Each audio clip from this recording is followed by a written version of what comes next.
views and opinions expressed in this program are those of the participants and do not necessarily reflect the views of BronxNet or the program underwriters.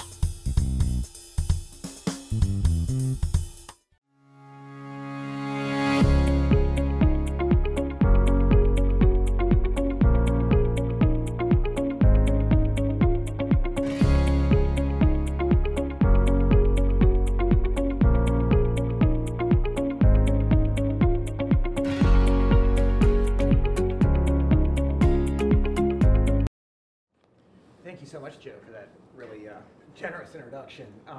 Thanks also to Maria Marianetti, Ken Schlesinger, Allison Laracron, and Stacy Katz for putting this together. I really appreciate the opportunity.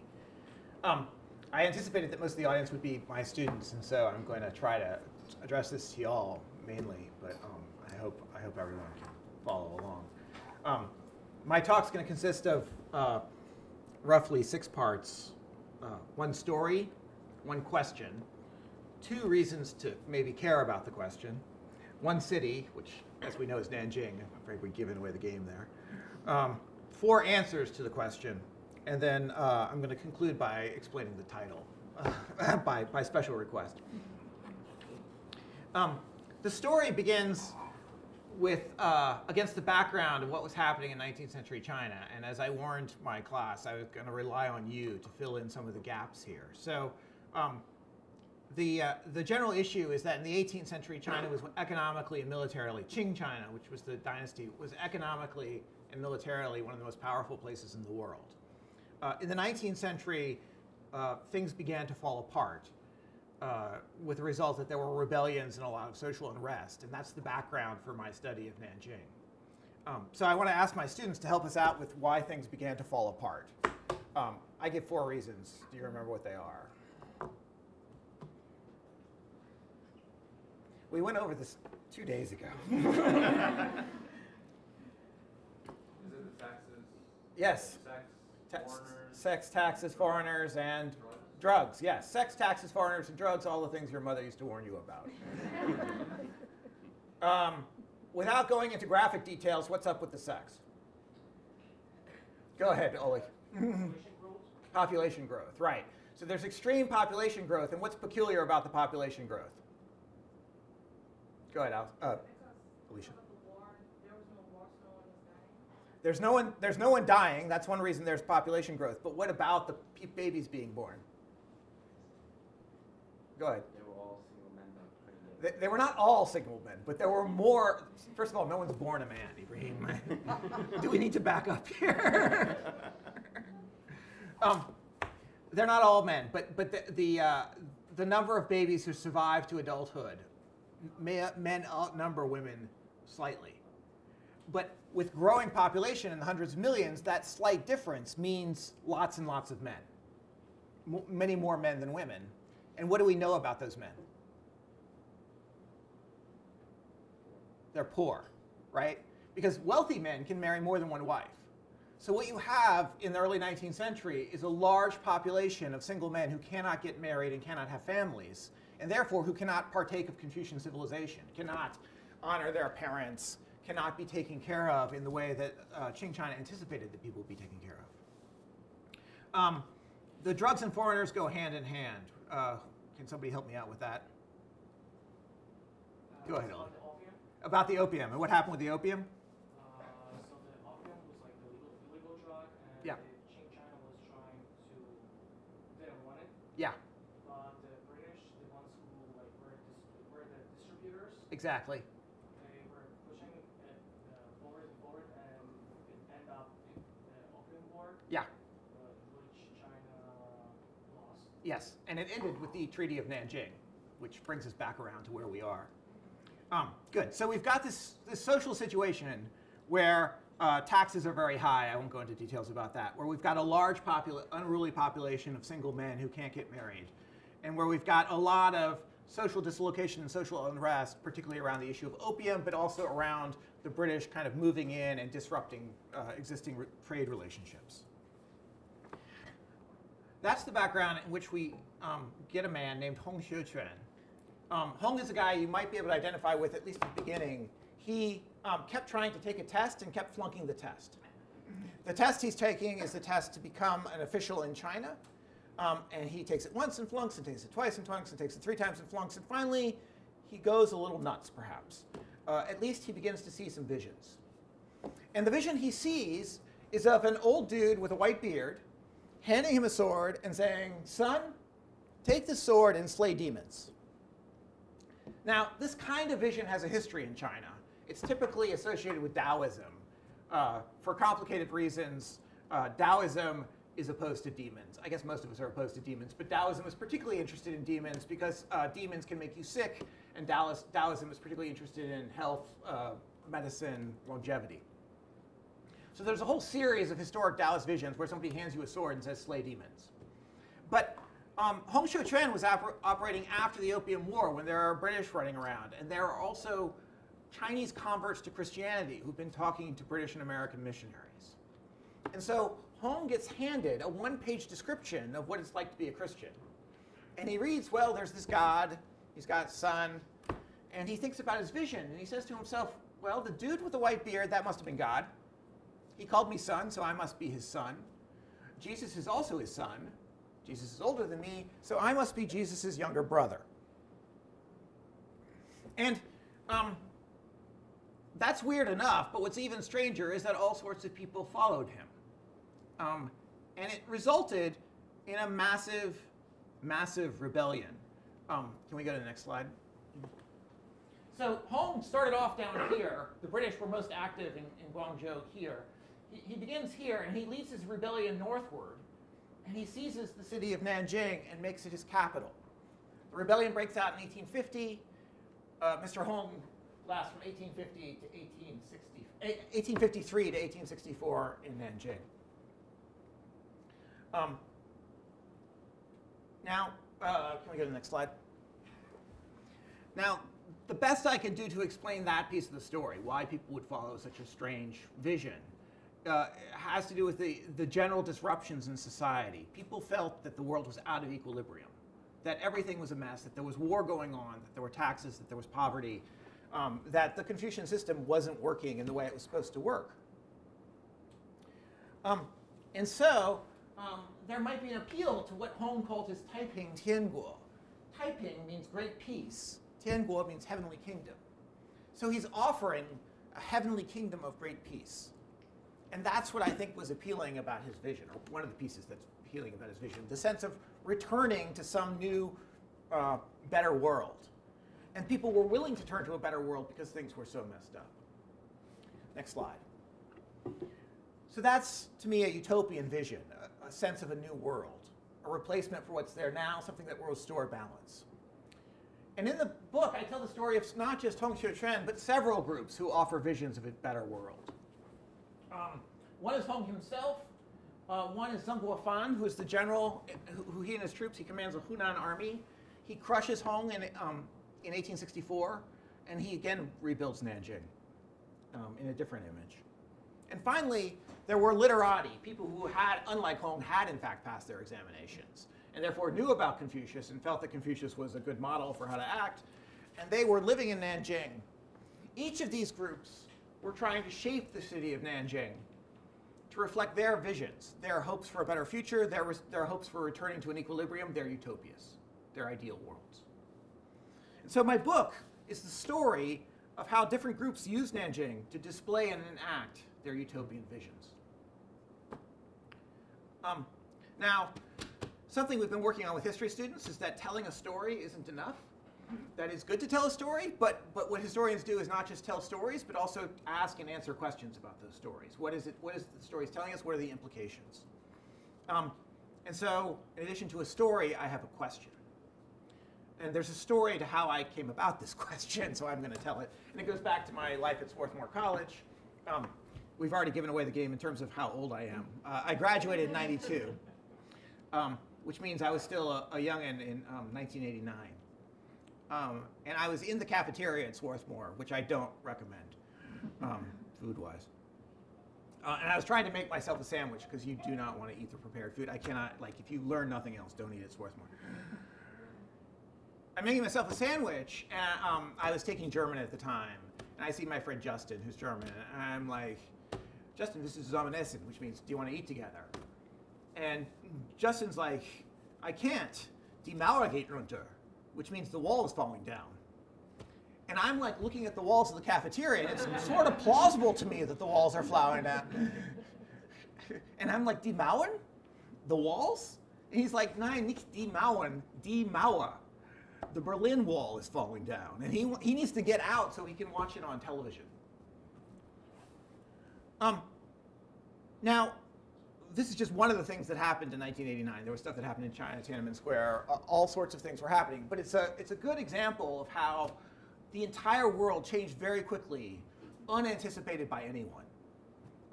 The political cartoonist Jules Pfeiffer came to Swarthmore later that year, or maybe the next year, and he told the joke that if you throw a rock into a room of political scientists, you would hit someone who was wrong. Which is an experiment I'd kind of like to try, actually. But in other words, there had been a failure of imagination. I had been living in Germany. I was born in Germany. I returned there when I was 16 as an exchange student. I knew a lot of Germans.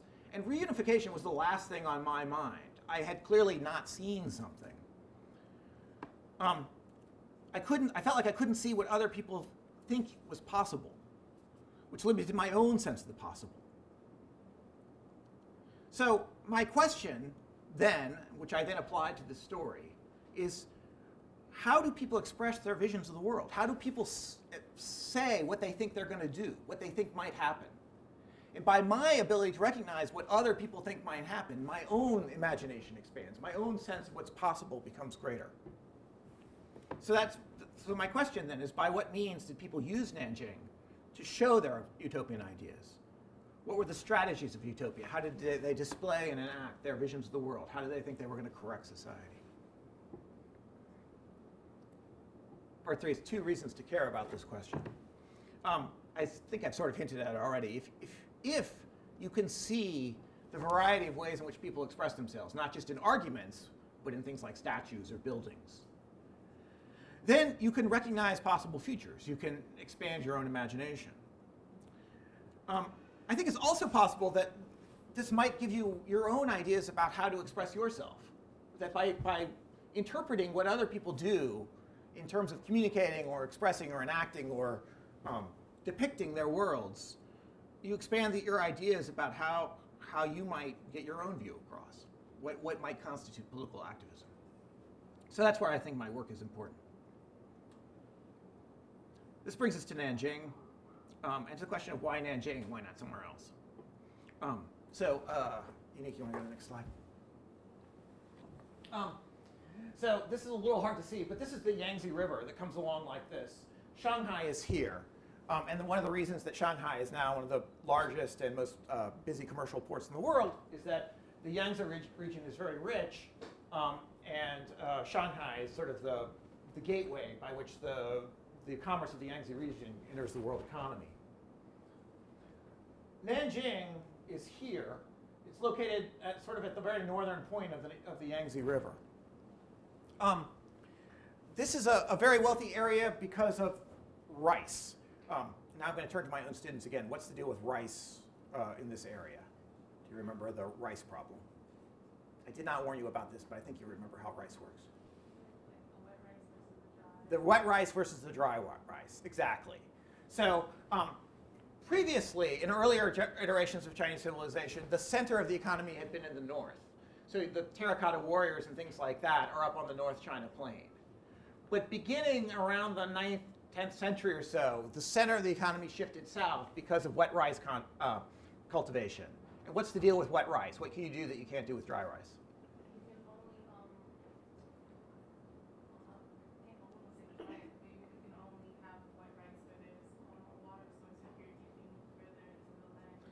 Right, so the limitation is that you can only have it where there's water.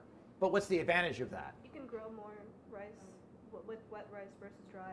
Exactly, because dry rice takes its nutrients from the soil, and you don't want to overuse the soil. Wet rice takes its nutrients from the water, and as long as you're piping water in, it can get nutrients, and you can have 2 or 3 crops in a year.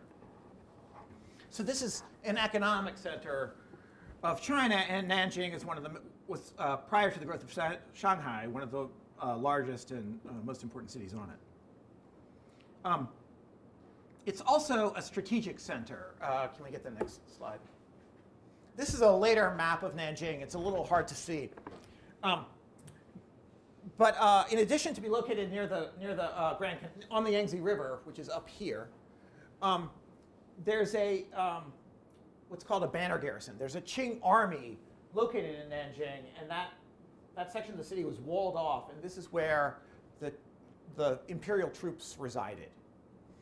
And they wanted to hold Nanjing because of its position on the Yangtze River. If an enemy took over Nanjing, they could threaten the dynasty, which indeed is exactly what happened in the Taiping War. Furthermore, that strategic importance is combined with its symbolic importance, because Nanjing had, in fact, been a capital of all of China. And the reason that this banner garrison is here, the Qing troops are here, is that this had been the palace of the Ming dynasty, the dynasty that existed prior to the Qing. So Nanjing had been the capital first in the 4th century, and then in the Ming, which is in the late 14th and early 15th century. And it would again be the capital in the Republican period, in the early 20th century. So over and over, Nanjing had been capital of all of China. And so if you hold Nanjing, you hold a capital, and you can claim legitimacy as the ruler of China.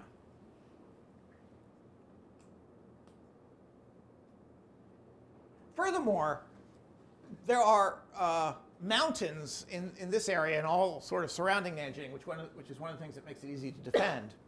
And the mountains, combined with this very important river and also this lake, mean that Nanjing has what in Chinese tradition is called feng shui, mountains and rivers, or geomancy. It's considered to be a magical landscape, that there are things about the landscape, and particularly something called its qi, its energy, its spiritual qualities, its material existence, that can produce magical beings, spirits, and that can actually invest the people who hold it with particular powers. And this qi is described as royal qi, or Wang qi. So in literature, Nanjing is described as the place where tigers crouched and dragons coiled. And that's the phrase that, that's the origins of the phrase that gave the movie Crouching Tiger, Hidden Dragon its title. So in other words, the point of Nanjing is that it had these enormous resources that you could use to make political arguments. All right, so my question was, what was my question? My question was how, by what means do people use Nanjing to show their utopian ideas? How do they take all these resources and put them into a political program? And I have 4 answers. The answers are history, poetry, buildings, and ritual. So writing history, writing poetry, and then constructing buildings and performing rituals. I think I need to go to the next slide. Let's see what it is. Yeah. Remember, there were 3 sort of groups that I'm talking about. One were the educated residents in Nanjing, the literati. One was Hong Xiuquan and the Taiping, and one was Zheng Guofan and the army that defeated the Taiping.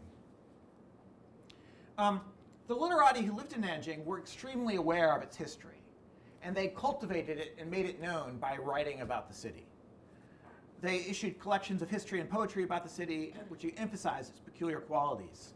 They had compilations of poetry that would take you to different buildings or sites in the city. So when you read a poetry collection of Nanjing, it was like reading poetry, but it was also like taking a little virtual tour.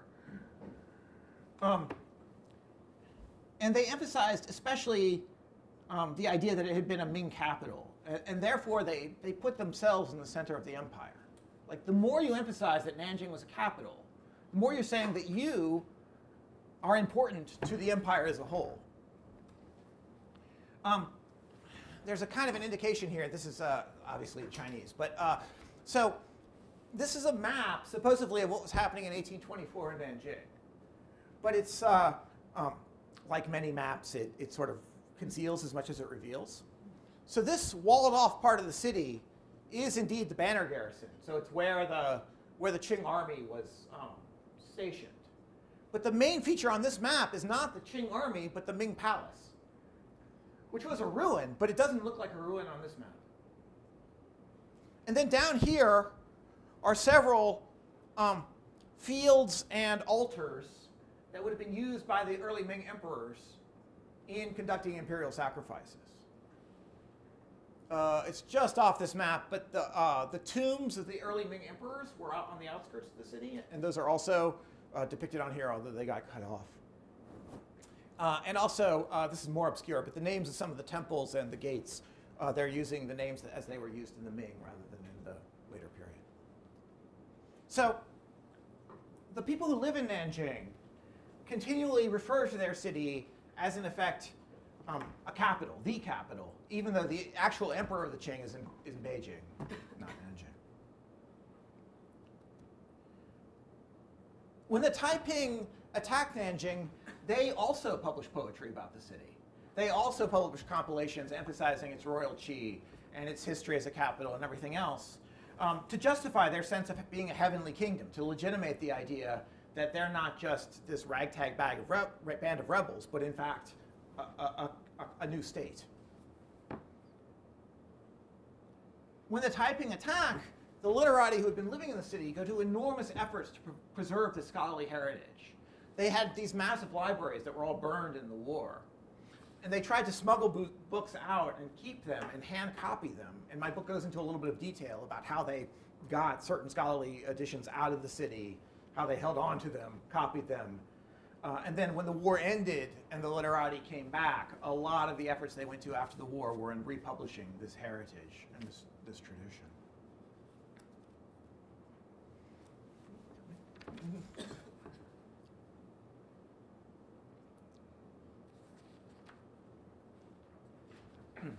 So that's history and poetry. My next answer is building buildings.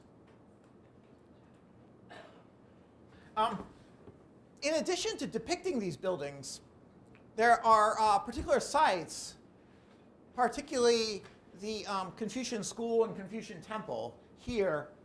The Ming Palace itself, not so much, but these Ming altars. The literati of the preaching period before the Taiping of the early 19th century spent a lot of money and time trying to keep these buildings maintained so that they would be physically present in the city, these Ming sites. The Taiping, when they attacked the city, destroyed those buildings and also all the temples in the city and used those temples to build churches.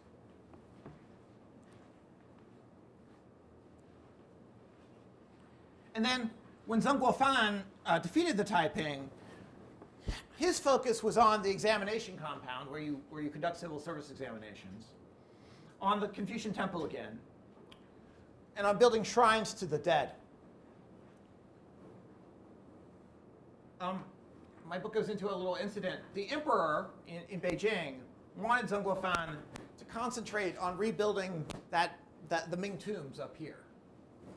Because part of the mandate of heaven is the idea that the emperor of China, the current emperor of China, is responsible to the spirits of previous emperors. And by maintaining the spirits of the previous emperors and keeping them happy, you keep heaven happy, and you maintain a legitimate line of succession. So to the emperor, his legitimacy depends in part on his maintaining these tombs. But Zheng Guofan didn't care. Zheng Guofan didn't need the tomb in order to govern the city, and he didn't really want to pump up the emperor.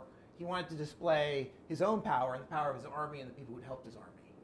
And so he actually just sort of ignored the emperor and concentrated his resources on what was happening in the city and not on the tomb. In each case, the Ming buildings that were maintained earlier, the churches and palaces that the Taiping built, and the choices that Zheng Guofan made in rebuilding the city, you have around you physical structures that reflect some idea about the world and about the politics. So if you're saying that we, the literati of Nanjing, are the important people in the empire, that we're at the center of the empire, they're going to maintain the structures that make Nanjing look like the capital of the empire. If you're the Taiping and want to say, we live in the place that's a reflection of heaven, that's bringing about a new world, you're going to clear out what was there and build new churches and new things to kind of display this new world. And if you're Zheng, your interest is in honoring and cultivating all the many people in society who had helped him defeat the Taiping, and not so much on the emperor, and certainly not on anything left over from the Taiping.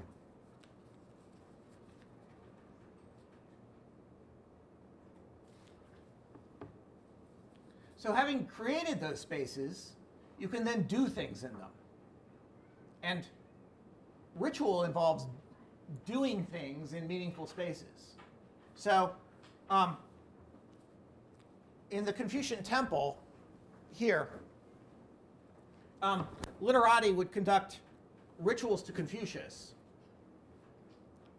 And those rituals to Confucius would enact what they saw as an ideal society. Ideally, what they wanted was to return to the time of Confucius, return to the values of Confucius. And therefore, they argued, bring about harmony in the world and address the problems of population imbalance and drug addiction and everything else. By being good, in effect, they argued you could take care of these problems. The Taiping built churches and then conducted church services in them. And the rituals of the Christian, or the Taiping Christian liturgy, emphasized what you were meant to do as a Taiping Christian, how you were meant to help the movement, and how you were meant to go destroy false gods, create a new kind of world. And for Zheng Guofan, the rituals he emphasized the most were honoring the spirits of the dead. The dead that Zheng Guofan were interested in were the people who died in the war fighting on the side of the Qing dynasty, or fighting on his side. And by building those shrines and then allowing people of all walks of life who had helped to go to those shrines and honor their ancestors, he's sort of saying that the strength of the polity, the strength of the state, and the way we're going to solve these problems relies on the actions of all the people in the state. It's not mainly about the virtue of the emperor. It's not mainly about the mandate of heaven. It's about all the different people who you can mobilize to help in a time of crisis. So those are my 4 answers. Now I just want to quickly explain the title. You want to go back to the first slide? Yeah. So City of Virtues, Nanjing in an Age of Utopian Visions. I think I've explained the utopian visions and the Nanjing. That just leaves these virtues. Why is it a city of virtues? Well, in addition to sharing these common strategies of displaying their visions and enacting their ideas, each of these groups knows that there are other groups with different ideas. Like they're all competing with each other. And so the problem is, how do you convince at least yourself and your followers that your version is true and other people's is false? How do you distinguish the pretenders from the legitimate? And the answer they give is not philosophically satisfying. It would not pass muster as a history of science argument, but it's politically effective. So in other words, it's a way of doing things and arguing that actually coalesces groups, even if you disagree with the way of establishing truth. And the answer that each of these groups gave is that the people who can see the truth are the virtuous. And virtue here is the Chinese word de. It's the de of Tao Te Ching, if any of you know the Lao Tzu book of Taoism. And it doesn't just mean virtue. It doesn't just mean being good. It means being powerful. It's very similar to classical notions of virtues, like the way that Aeneas is virtuous in the Aeneid. Pious, but not always like nice, right? Yeah, exactly. So for Zheng Guofan, for instance, all these shrines presented models of people who had been virtuous, people who had been willing to die for the dynasty. And the fact that you had Nanjing and that you could use Nanjing to sort of show people what they were supposed to do and also see that truth, that version of truth, reflected in the city itself. So that people could then, in effect, tell a story to themselves about what was good and true and right and effective, reflected back to themselves using the city of Nanjing, and then from Nanjing, try to implement that vision across the empire. None of these groups won out in the end. Each sort of ruled for a certain period of time. But as I say, what's useful to me about thinking about this is not so much who won and who lost, but what were the ways in which they used to communicate their ideas, and how can we use that to recognize different kinds of political possibility now. Hence, Nanjing was a city of virtues in the sense that everyone claimed to be virtuous and claimed to show those virtues in the city itself. Thank you.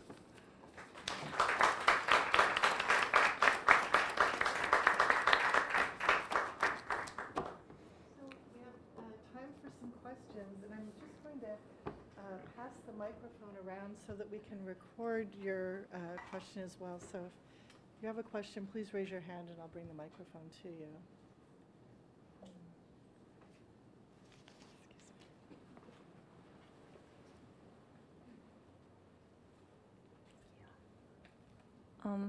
The poems that you were talking about, Mhm. are they used in Chinese tourism, like to attract like tourism, like because Sorry, like using Chinese what?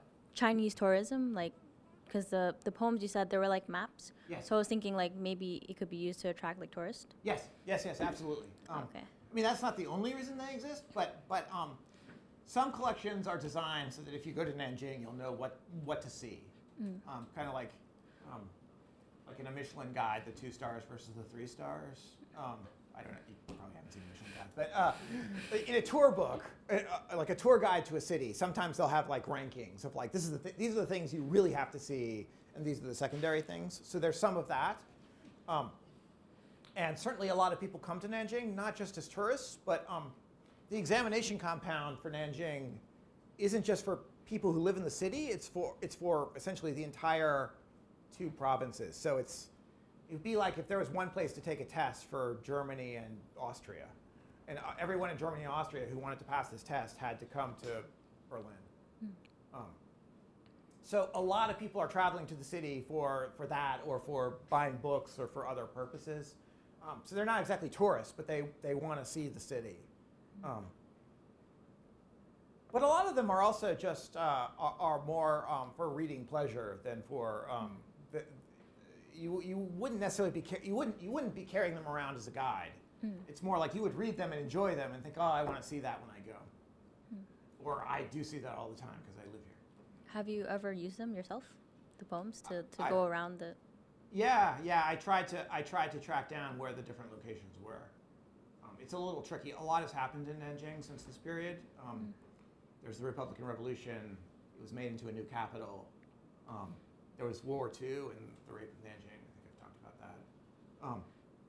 And then the Japanese puppet government during the war was set up in Nanjing, and they destroyed a lot. The Cultural Revolution had a big base in Nanjing. And then very recently, actually the thing that's been most destructive is just economic growth. So their entire neighborhoods, they got leveled even while I was there, and built new houses and housing, which is kind of nice maybe for the people there, but hard for those of us who are looking for obscure temples. But yes, I spent a lot of time looking for obscure temples. And people are like, what are you doing? Why is this foreigner wandering around? And they're like, what are you looking for? And I'm like, I'm looking for this temple. And they're like, oh, it's that shed over there. So even with all these changes you're describing taking place after this intense period of utopianism, do these special qualities of Nanjing continue to shape the city's self-identity Yes. later on? Yes.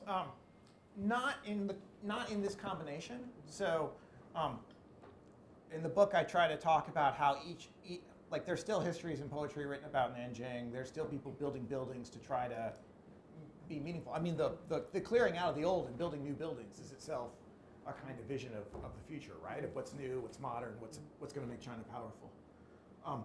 And there is quite a bit of ritual, both religious rituals. There's been a revival of traditional religions lately, and also sort of civic rituals of communism. But those are mostly done not in the idea of creating an alternate vision of the world, but rather more create a sense of progress, development, and that sort of thing. But they all exist, and my book ends with this sort of warning that it's still possible that somebody could use a city to create a kind of vision. Nanjing would be one place it could happen. The closest it's happened so far is Hong Kong. And I kept waiting for the recent protests in Hong Kong to turn a little religious so that I could write an article saying, look, I was right. But it never quite happened in a proof positive way. I just say it's possible.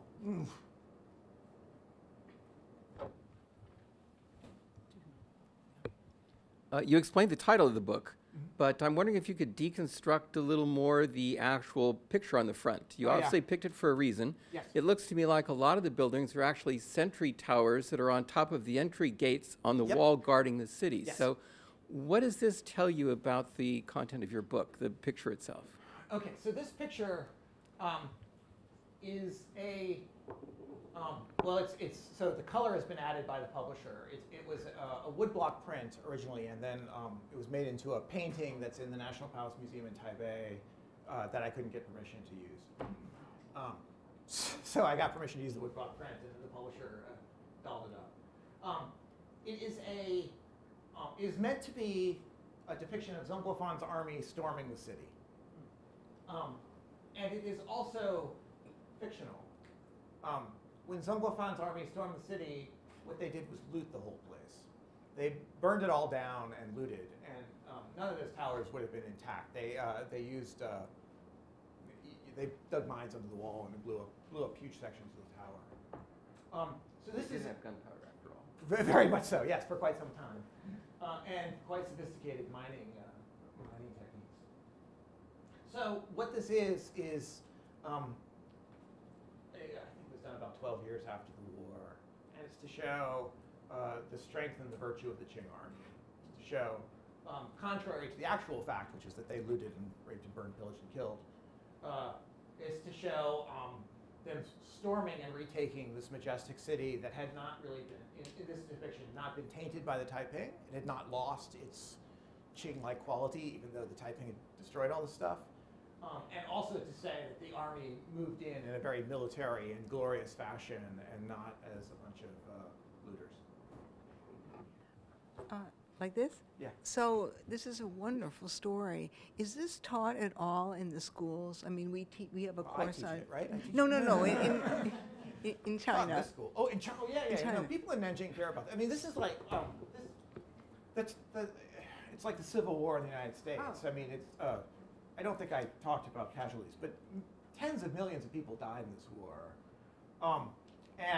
In fact, the recent. It comes up in two ways in schools. First, quite relevant today, the entire history of the 19th century, the Opium War especially, is retold and retold in China as justification for not wanting to give in to foreigners, not wanting to compromise, to maintaining sovereignty. So a lot of the arguments made to the populace about like the South China Sea, islands and sovereignty, about Taiwan, about U.S. interference, in an earlier period in the 50s about the Sino-Soviet split, like why we shouldn't let the Soviets land their planes on our airfields, and even stuff like U.S. interference in Korea. All of that in China, the Chinese government uses this period to explain to its populace why we can't give in, why these are not sort of small compromises, that these are actual affronts to Chinese sovereignty. And then the other way that this, actually it's sort of interesting. So under Mao, the Taiping were seen as proto-revolutionaries. And there are all sorts of reasons for that. Particularly in Nanjing, they did some things that would be appealing to communists. They abolished private property. They created a communal treasury. They redistributed land. So Mao kind of tried to ignore all the religious stuff and the visions and concentrate on the economic stuff, which he said made them kind of revolutionaries before they understood what a revolution was. Recently, however, the problem of popular religion as a like Falun Gong and other organizations that criticize the regime have made the government in China more aware of the sense of the Taiping as kind of religious radicals and sort of a heterodox movement. And so there's still kind of a debate in China about whether the Taiping were good because they were proto-revolutionary or bad because they were religious. And that's how that part has been playing out. But I mean, especially in Nanjing, you can't get away from it. And throughout China, people know this history, although a certain version of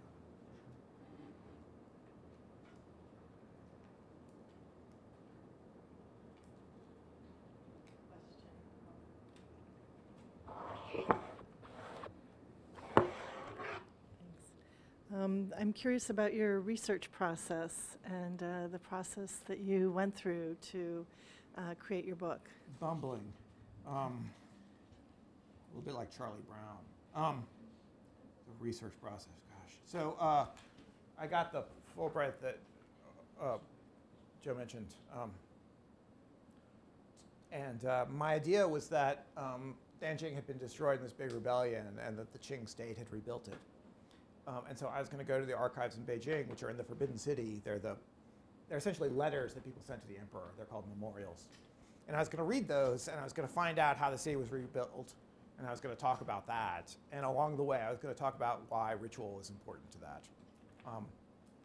And so I went to Beijing, and it turned out that while there was more stuff than I expected about Nanjing before the war, there was nothing, or almost nothing, about rebuilding Nanjing. So then I went to Nanjing and thought, okay, well, if the government didn't do it, residents of Nanjing must have done it. And so I read all their books that I could find. I read everything. I had this huge list of people, and I just went through them in the library. And if there was anything left, I tried to read it, or at least lay eyes on it. And the people in Nanjing hadn't rebuilt the city either. They had fled the city or been killed. So the only person left was Zhong Guofan. So that meant tracking down a whole different set of sources, and finally figuring out that Zheng and actually people who worked for Zheng had done the most in rebuilding the city after the rebellion, and why and what were they up to. And then in trying to take those three pieces and put them together into a dissertation, roughly, and then more for a book, I kind of remembered my old question about imagination, and it finally came together, just in time for tenure. It took a long time.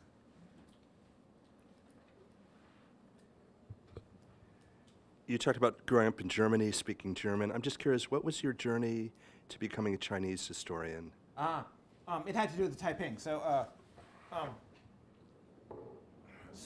a couple years later, after I chatted with my friend Justin about the walls, I was a history major, and I had to take a Chinese history course on a distribution requirement, so much like many of y'all. But at Swarthmore, the classes are very small, and this was 1990, I guess.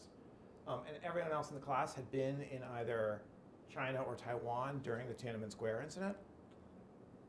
So it was an 8-person seminar. I didn't know anything about China, but everyone else spoke Chinese, had been in China, and there were huge questions about what was going to happen to China then. It wasn't clear that China's going to become the engine of the world economy. And this 19th century history that I'm talking about seemed incredibly relevant to the question about what was going to happen in China. How do we understand the news? What's going to happen to all of us? And so what happened was, after we would have class, and then after class we'd all hang out and talk about China, and they'd talk, tell stories about drinking beer and or what they'd heard about casualties during the Tiananmen demonstrations and things like that. And we just stay up late chatting, and so kind of talking to them and continuing those conversations that got me interested in Chinese history. Then I had to go learn the language, which took some time. Okay, Chinese history is not one of my strong suits, but Yeah. I'm just curious, with the Opium War and sort of the suspicion of foreigners, did that kind of evolve into China's resistance to Western influence? Did that predate it from a cultural or civilization standpoint? Because you talked about contemporary China, and we see the legacy of those sentiments informing the culture, the mindset, foreign policy, global relations. So if you could just walk us through that briefly. Yeah, it's a broad question. So, taking the smallest sphere first, and then I don't know how far out I'll be able to radiate. But within Nanjing, the Opium War made a huge difference because it's in Nanjing that the war ended. Unique, sorry, I need you to click a moment. Can you click ahead to the a couple more? One more here. So the British strategy in the Opium War itself was to cut off the Grand Canal. And the Grand Canal is this. Is it on here? Yeah, it's this. And it goes from this rice-growing area up to North China so that you can supply the army in the north. And the British strategy was to send steamships up the Yangtze River to cut off the Grand Canal. And once they cut off the Grand Canal, the next major city they got to was Nanjing. And they threatened to bombard Nanjing if they didn't have a treaty. So in 1942, in 1842, the Treaty of Nanjing was signed. Residents of Nanjing were opposed to surrendering. They had these militia that they gathered together, and they were just going to storm the British gunboats, which probably wouldn't have worked very well, but they felt it was the virtuous thing to do. And the sense that the Qing had kind of sold them out pervades literati politics of the 19th century, that the Qing gave in to foreigners in 1842, and therefore that's what made China weak, and that if we just stood up to the foreigners, things would work out better. However, there were several other wars in which things didn't actually work out better, and finally, in 1895, when the Japanese defeat the Chinese, it becomes clear that that strategy won't work. In terms of longer-term cultural dispositions, I mean, on the one hand, yes, it's this history and this past that makes China distrustful of anything it considers an assault on its sovereignty. So yes, but I'm hesitant to say that the Chinese are different or strange than other places in that regard. I wouldn't say they were more concerned about sovereignty than the United States or Algeria or India. Any number of examples of people who are sensitive about these matters. There's in a lot of places there's a kind of nationalism that you can whip up by telling certain kinds of stories about history, and plenty of people willing to do that. Is that a reasonable answer? Yes, thank you. Well, there's also another side to that. And I was going to ask you about the Jiangkang Arsenal, because it was one of the major institutions that was part of the self-strengthening movement in China after the Opium Wars, when parts of China realized we've got to modernize, we've got to get modern science and technology into China. And one of the strategies was to use the arsenals to try and develop an indigenous shipbuilding program within China. They translated a lot of works in Western science and technology. I mean, Chuck knows a lot about this because he's interested in electricity. But the history of science in China really also revolves around what's happening in Nanjing in this period. Mm-hmm. Yeah, and it's so that movement is very interesting. It's Zhong Guofan and particularly his lieutenants. So the same people who rebuilt Nanjing are the ones interested in developing these mines and arsenal shipbuilding, munitions. They do better with munitions than they do with actual cannon. And it's all of a piece. In terms of this idea that what makes China strong or what makes the Qing strong is mobilizing the energies of as many people as possible and directing them in a way that will be most effective or most powerful. Whereas the literati with their militia in 1842. They're just trying to gather up a band of people and storm the ship. Zhong Guofan is like, no, you're not just gathering up a band of people and storming. It's not just being willing to fight. It's also figuring out how to make use of talent and to apply it in the most productive way. And the recognition, particularly by fighting alongside foreigners, that the best use of talent is to use new technologies to make people stronger. I'm not sure if I answered that or not, but that's how I see self-strengthening fit into this story. And yeah, it was quite effective until it was quite effective in terms of controlling their own people. It was less effective in that it wasn't accompanied by the kind of diplomatic maneuvering that would have been necessary to defend themselves against the Japanese.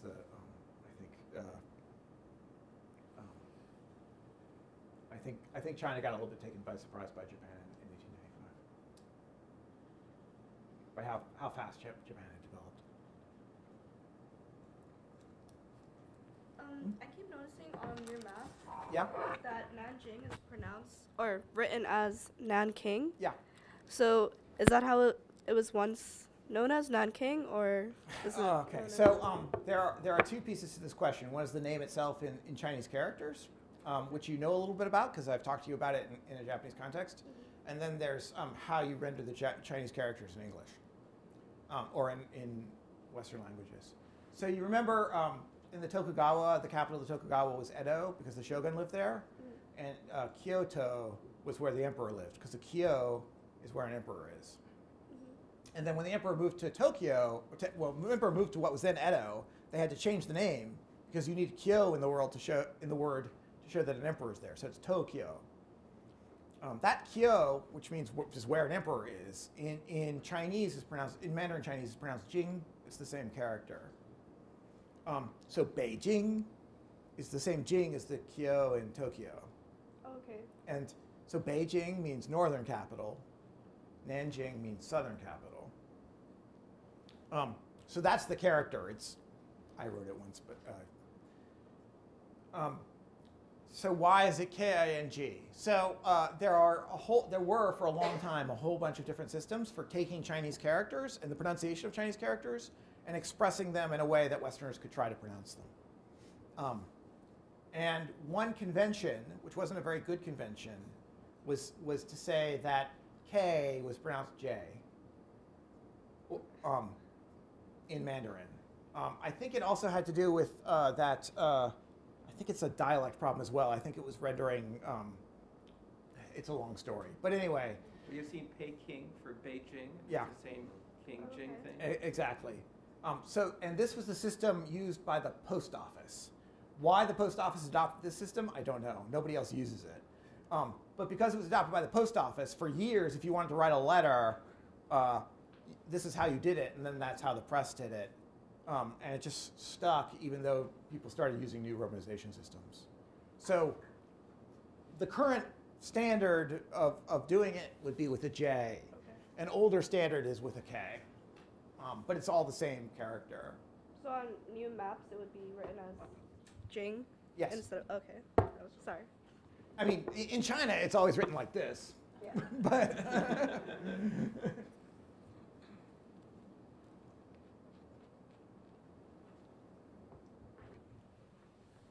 Just thank you so much Thank for you. such a rich presentation, and thank you all for your participation. thanks everyone for coming.